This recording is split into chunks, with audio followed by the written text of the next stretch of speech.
નમસ્કાર વિદ્યાર્થી મિત્રો. તો અત્યાર સુધી આપણે ચેપ્ટર 4 ના ટોટલ 4 ટોપિક જોઈ લીધા.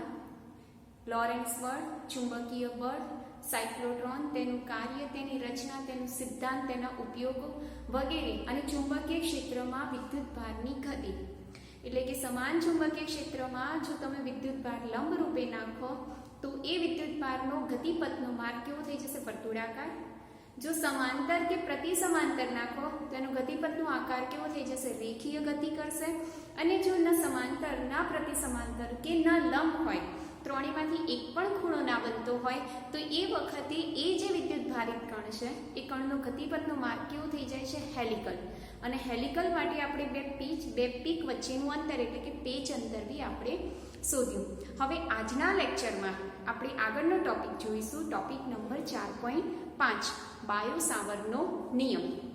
આ નિયમની અંદર તમને ચુંબકીય ક્ષેત્રનું સૂત્ર, ચુંબકીય ક્ષેત્રનું એકમ, ચુંબકીય ક્ષેત્રનું પારિમાણિક સૂત્ર, એની અંદર આવતો અચળાંક, અચળાંકનું મૂલ્ય, એકમ, સૂત્ર, આ દરેકની માહિતી તમને આ ટોપિકની અંદર પ્રાપ્ત થઈ જશે. તો શરૂઆત કરીએ બાયો સાવરનો નિયમ. તો બાયો અને જેવો ઓર્સ્ટેડે એવું કીધું કે ઓર્સ્ટેડ નામના વૈજ્ઞાનિકે એવું કીધું કે જેવો વિદ્યુત તાર એટલે કે કોઈ પણ તારમાંથી વિદ્યુત પ્રવાહ પસાર કરવામાં આવે તો એની આજુબાજુના વિસ્તારમાં શું ઉત્પન્ન થાય? ચુંબકીય ક્ષેત્ર.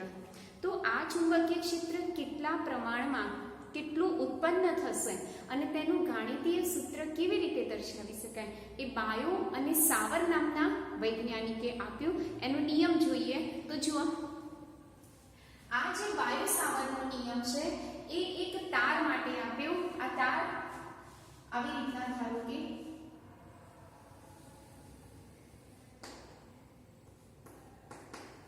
અહીંયા એક તાર દર્શાવે છે જેમાંથી I જેટલો વિદ્યુત પ્રવાહ પસાર થાય છે. આ I જેટલો વિદ્યુત પ્રવાહ પસાર થાય એ તારનો આપણે સૂક્ષ્મ ખંડ લઈ લઈએ, dl જેટલો ખંડ લઈ લઈએ, એટલે કે આટલો ખંડ લઈ લઈએ. જે ખંડના આપણે કહીશું IDL. અહીંયા જે IDL છે એ IDL ને કહેવાય વિદ્યુત પ્રવાહ ખંડ. IDL ને શું કહીશું આપણે? વિદ્યુત પ્રવાહ ખંડ. એનું એકમ કયો? તો એકમ.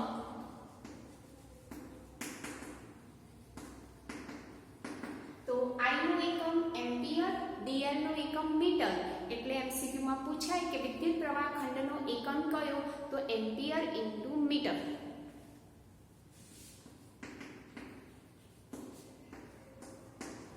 આ વાત કરી લે વિદ્યુત પ્રવાહ ખંડ. વિદ્યુત પ્રવાહ ખંડ એટલે શું?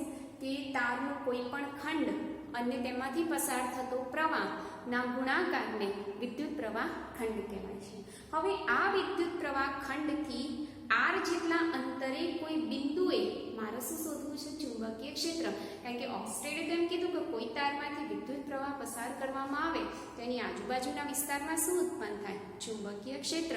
તો બાયો સાવરે શું કીધું કે આટલો જે પ્રવાહ ખંડ છે એ પ્રવાહ ખંડના લીધે r અંતરે આવેલા એટલે કે અહીંયા કોઈ બિંદુ આવેલું છે P, તો આ બિંદુ P ઉપર ઉદ્ભવતું ચુંબકીય ક્ષેત્ર માટે એને એક સૂત્ર આપ્યું છે. એ સૂત્ર આવી રીતના લખાય: dB બરાબર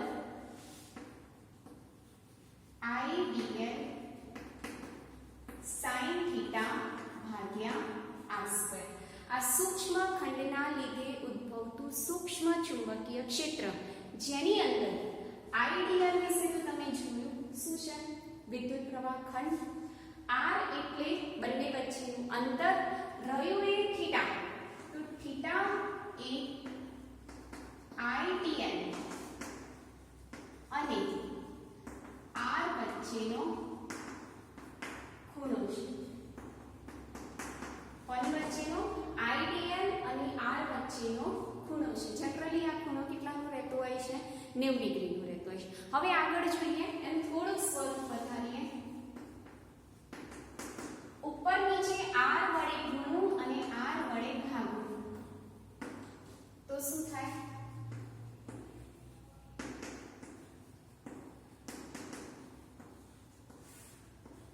નીચે સ્ક્વેર અને r એટલે r નો ઘન થઈ જશે. sin થીટા આપણે જનરલી દૂર કરીએ તો કયું ચિહ્ન આવી જાય? ચોકડી ગુણાકાર. એટલે જુઓ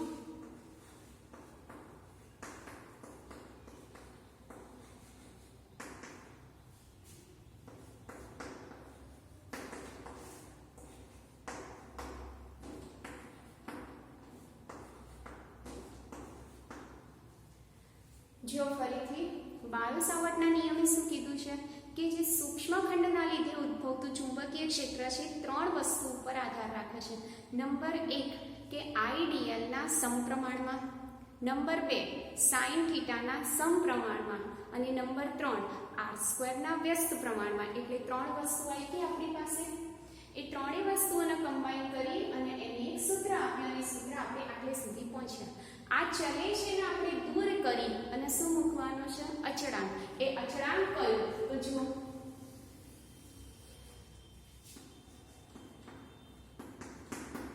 ચલે છે ને દૂર કરીને એક અચળાંક મૂકીએ છીએ. અચળાંકને કહેવાય છે μ0/4π. શું કહીએ છીએ આપણે? μ0/4π. બીજી બધી વસ્તુ એમની એમ લખીએ.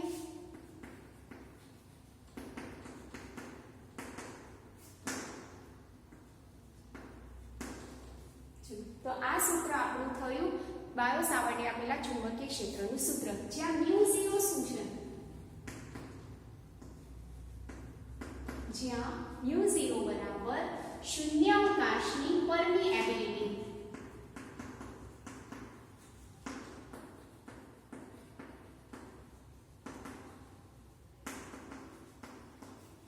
શૂન્યાવકાશની પરમિએબિલિટી, જેમ એપ્સિલન 0 ને આપણે કહેતા હતા શૂન્યાવકાશની પરમિટિવિટી, એવી રીતના μ0 ને કહીશું આપણે શૂન્યાવકાશની પરમિએબિલિટી કહીશું, જેનું મૂલ્ય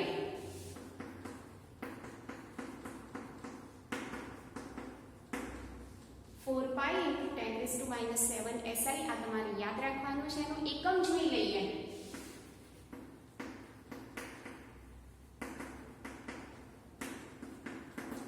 μ0 નો એકમ શોધવા માટે આપણે એને શું કરવું પડશે? સૂત્રનો કર્તા બનાવવો પડશે. સૂત્રનો કર્તા ક્યાંથી બનાવીશું? તો આ સૂત્ર ઉપરથી આપણે સૂત્રનો કર્તા બનાવીએ. સૌપ્રથમ આ જે સૂત્ર છે એના મૂલ્ય સ્વરૂપે લખીએ. એટલે સદિશને દૂર કરીએ તો અહીંયા થઈ જશે dv μ0/4π IDL r sin θ ભાગ્યા r નો ઘન. એક r કેન્સલ એટલે dv નું સૂત્ર મળશે આપણને μ0/4π IDL sin θ r નો સ્ક્વેર. હવે શું કરીએ? તમારે μ0 શોધવાનું છે. μ0 નો એકમ શોધવાનું છે. એટલે μ0 ના સૂત્રનો કર્તા બની દઈશું. તો આગળ જુઓ આપણે μ0 ના સૂત્રનો કર્તા બનાવીએ. તો જુઓ 4π ગુણાકારમાં જશે એટલે dv ના ગુણાકારમાં 4π જશે. પાછું r² પણ ગુણાકારમાં જશે એટલે r² અહીંયા ગુણાકારમાં છેદમાં IDL sin θ ક્યાં જશે? છેદમાં. એટલે અહીંયા લખીશું આપણે IDL sin θ. અહીંયા જોઈ લઈએ μ0 નો એકમ. તો dv એટલે ચુંબકીય ક્ષેત્ર અને ચુંબકીય ક્ષેત્રનો જનરલી એકમ આપણે બોલીએ છીએ ટેસ્લા. ટેસ્લા અથવા તો જો અહીંયા સુધી બતાવો તમારો ચુંબકીય ક્ષેત્રનો એકમ ટેસ્લા થાય. શું કહેવાય છે? ટેસ્લા. અહીંયા કૌંસમાં લખું છું ટેસ્લા. અથવા તો ન્યૂટન/એમ્પિયર × મીટર. ચુંબકીય ક્ષેત્રના બે એકમો છે. કયા કયા? એક ટેસ્લા અથવા તો ન્યૂટન પ્રતિ એમ્પિયર × મીટર. તો મૂકવાની કિંમત આની અંદર મૂકીએ. એટલે જો અહીંયા લખીશું આપણે ન્યૂટન/એમ્પિયર × મીટર. dv ની જગ્યાએ 4π નો કોઈ એકમ હોય નહીં. r² ની જગ્યાએ આપણે લખીશું મીટર સ્ક્વેર છેદમાં I ની જગ્યાએ એમ્પિયર, dl ની જગ્યાએ મીટર અને sin θ નો કોઈ એકમ હોતો નથી. જો અહીંયા મીટર કેન્સલ, આ મીટર કેન્સલ, એમ્પિયર × એમ્પિયર એટલે એમ્પિયર સ્ક્વેર એટલે μ0 નો એકમ થાય છે ન્યૂટન પ્રતિ એમ્પિયર નો સ્ક્વેર. એટલે આ MCQ માટે તમારે ખાસ યાદ રાખવાનું.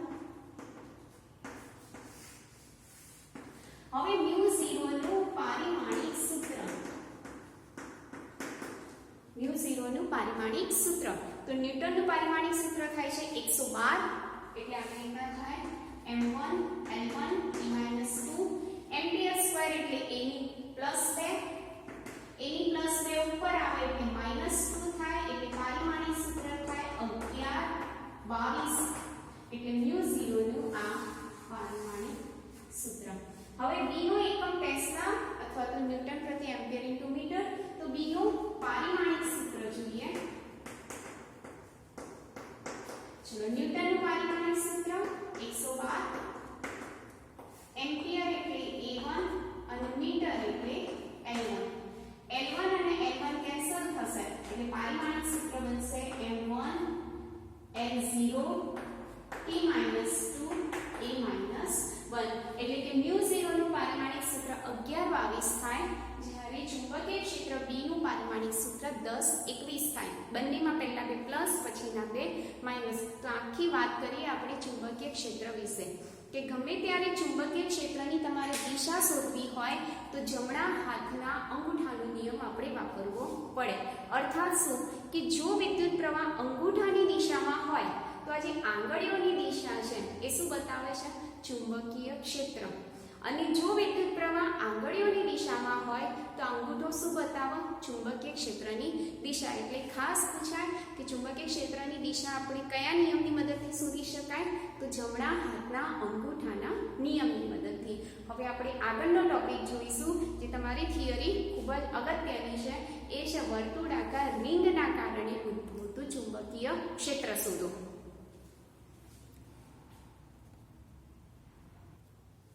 હવે જુઓ આગળનો ટોપિક છે વિદ્યુત પ્રવાહ ધારિત રિંગના લીધે ઉદ્ભવતું ચુંબકીય ક્ષેત્ર. આ ઘણી વખત બોર્ડની એક્ઝામમાં પણ પૂછાઈ ગયેલું છે. તમે દરેક જણા આ નોટબુકમાં ઉતારી દેજો અને એને ખાસ લખીને તૈયાર કરી દેવાની. તો આપણે આજે જોઈએ રિંગ. બરાબર, અહીંયા જે બતાવી છે એ કેપિટલ R ત્રિજ્યાની એક રિંગ બતાવી છે, જેની રિંગની પરિઘમાંથી પસાર થતો પ્રવાહ I છે. આ રિંગનું કેન્દ્ર કયું લઈએ છીએ આપણે? O. રિંગના અક્ષમાંથી પસાર થતી જે અક્ષ છે એ x અક્ષને સંપાત થાય કેવી રીતના કરીએ?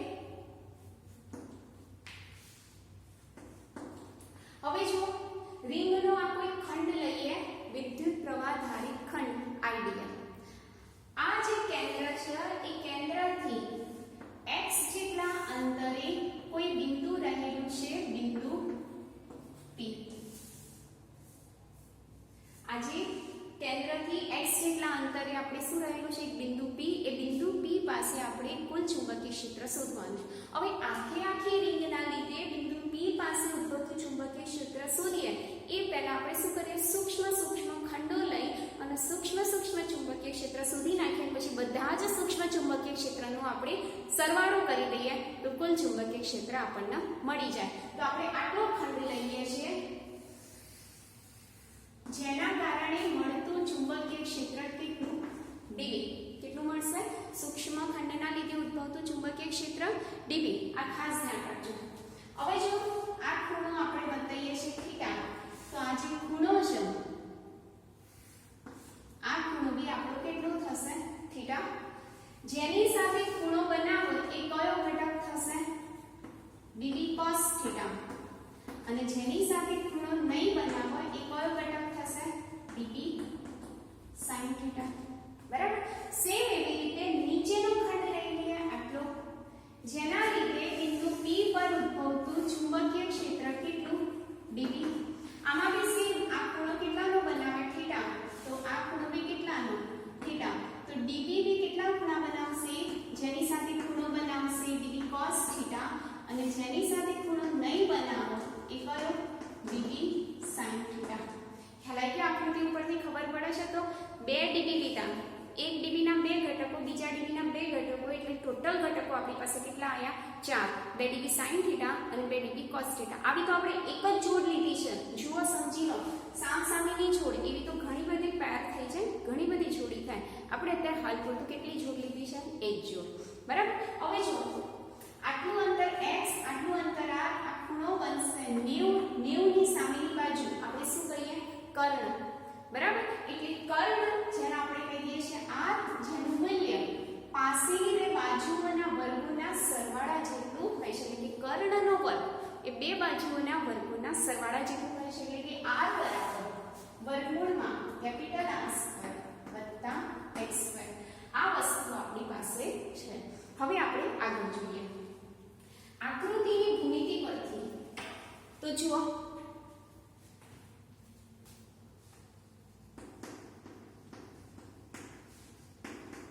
કેટલીક વસ્તુઓની આપણને જરૂર પડશે. cos થીટા દેખાય છે ને, આ ત્રિકોણ બને છે. એ ત્રિકોણમાં cos થીટા એટલે પાસેની બાજુ ભાગ્યા કર્ણ એટલે શું લખાય? r ભાગ્યા સ્મોલ r, એટલે કે r ભાગ્યા વર્ગમૂળમાં r સ્ક્વેર વત્તા x સ્ક્વેર. અર્થાત વર્ગમૂળની જગ્યાએ આપણે 1/2 લખી દઈએ. બરાબર. આ આપણને શું મળ્યું? cos થીટા મળ્યા. હવે બાયો-સાવર્ટના નિયમ અનુસાર આ જે સૂક્ષ્મ ખંડના લીધે ઉદ્ભવતું જે ચુંબકીય ક્ષેત્ર છે એનું સૂત્ર કયું? તો જો અહીંયા લખું છું dB બરાબર μ0/4π I dl sin θ/r². પરંતુ sin થીટાની કિંમત આપણે 1 લખી દઈએ. તો sin અહીં લખું છું sin θ બરાબર 1 હોવાથી dB બરાબર સૂત્ર શું થશે? μ0/4π I dl/r². આને કહી દઈએ સમીકરણ નંબર 1 અને આને કહી દઈએ સમીકરણ નંબર 2. ખ્યાલ આવી ગયો આટલે સુધી આકૃતિમાં દરેકમાં? તો ફરીથી આકૃતિ જે એ છે એ રિંગની છે. રિંગમાંથી પસાર થતો પ્રવાહ I, એની ત્રિજ્યા કેપિટલ R અને એના કેન્દ્રથી x જેટલા અંતરે રહેલા બિંદુ P પાસે આપણે ચુંબકીય ક્ષેત્ર શોધવાનું છે. તો આટલા સમીકરણ 1 અને 2 પ્રાપ્ત થયા. હવે જુઓ આગળ આપણે સ્ટાર્ટ કરીએ. તો જો અહીંયા કે પ્રત્યેક dB sin theta dB sin theta એ સમાન મૂલ્યના અને પરસ્પર કેવા છે? વિરુદ્ધ દિશાના. એકબીજાની અસરને શું કરશે? નાબૂદ કરી દેશે. એટલે માત્ર આપણી પાસે ચુંબકીય ક્ષેત્રના કયા ઘટકો રહેશે? તો dB cos થીટા. આ બધા dB cos થીટાનો આપણે સરવાળો કરી દઈએ તો કુલ ચુંબકીય ક્ષેત્ર આપણને પ્રાપ્ત. એટલે આ ખાસ લાઈન લખવાની કે dB sin થીટા એ સમાન મૂલ્યના પરસ્પર વિરુદ્ધ દિશામાં હોવાથી એકબીજાની અસરને શું કરે? નાબૂદ. આથી આ દરેકના કયા ઘટકો આપણે લેવાના? cos theta. એટલે આપણે કુલ ચુંબકીય ક્ષેત્ર dBx બરાબર શું મળશે? dB cos theta. કયા ઘટકો લેવાના? માત્ર x ઘટકો લઈશું આપણે cos થીટા. આ તમામ cos થીટાનું આપણે શું કરી દઈએ? સંકલન કરી દઈએ તો કુલ ચુંબકીય ક્ષેત્ર આપણને પ્રાપ્ત થશે. જુઓ એની અંદર જુઓ તો આપણે શું કરીએ? કુલ ચુંબકીય ક્ષેત્ર શોધવું છે. B તો સંકલન dBx કરીશું. ચલો કિંમત મૂકી દો. dBx ની કિંમત કેટલી છે? dB cos theta. B બરાબર કિંમત મૂકી દઈએ. dB ની કિંમત સમીકરણ નંબર 2 કઈ છે? μ0/4π. આ જે r છે આની જગ્યાએ કિંમત મૂકી દે μ0/4π I dl અને આ જે r² છે એની જગ્યાએ r² વત્તા x² મૂકી દે. સ્ક્વેર છે ને એટલે વર્ગમૂળ કેન્સલ થઈ જશે. કિંમતો મૂકી આની અંદર I dl/r² વત્તા x². cos થીટાની કિંમત મૂકી કેપિટલ R r² વત્તા x² ની 1/3. કોમન નીકળી જશે μ0/4π I dl capital R dl અંદર રહેશે, r બહાર નીકળી જશે. આની 1 ઘાત આની અડધું એટલે કેટલા થઈ જશે? r² વત્તા x² ની 3/2 સંકલન dl. ખ્યાલ આવી ગયો દરેકના? આ જે સંકલન dl છે એની જગ્યાએ આપણે લખીશું L અને L એટલે આખા રિંગની લંબાઈ. રિંગની લંબાઈ કોના જેટલી હોય? તો એના પરિઘ જેટલી હોય. અને પરિઘ કેટલો? 2π r. આની કિંમત આપણે આની અંદર મૂકી દઈએ તો ચુંબકીય ક્ષેત્રનું સૂત્ર મળશે μ0/4π I r/r²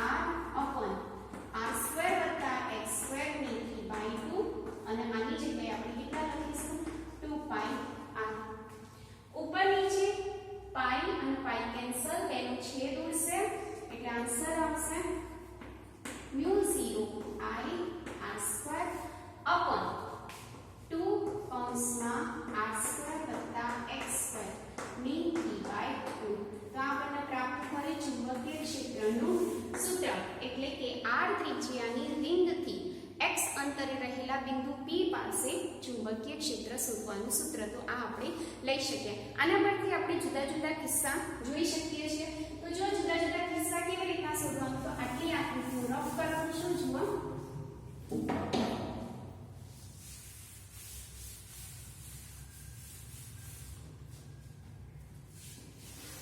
જો આટલી આકૃતિની અંદર જુદા જુદા કિસ્સા બતાવી દઉં.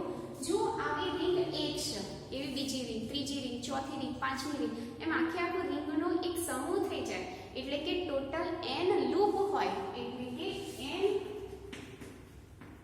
લૂપ હોય, ત્યારે ચુંબકીય ક્ષેત્રનું સૂત્ર કયું થઈ જાય? તો મ્યુ 0 n I r² છેદમાં 2 કૌંસમાં r² વત્તા x² ની 3/2 થઈ જાય. હવે જો પેલું જે બિંદુ હતું એ છે ક્યાં હોય? કેન્દ્ર ઉપર. એટલે પેલું બિંદુ ઘટતું ઘટતું ઘટતું આવીને કેન્દ્ર ઉપર થઈ જાય, એટલે પેલું x કેવું થઈ જાય?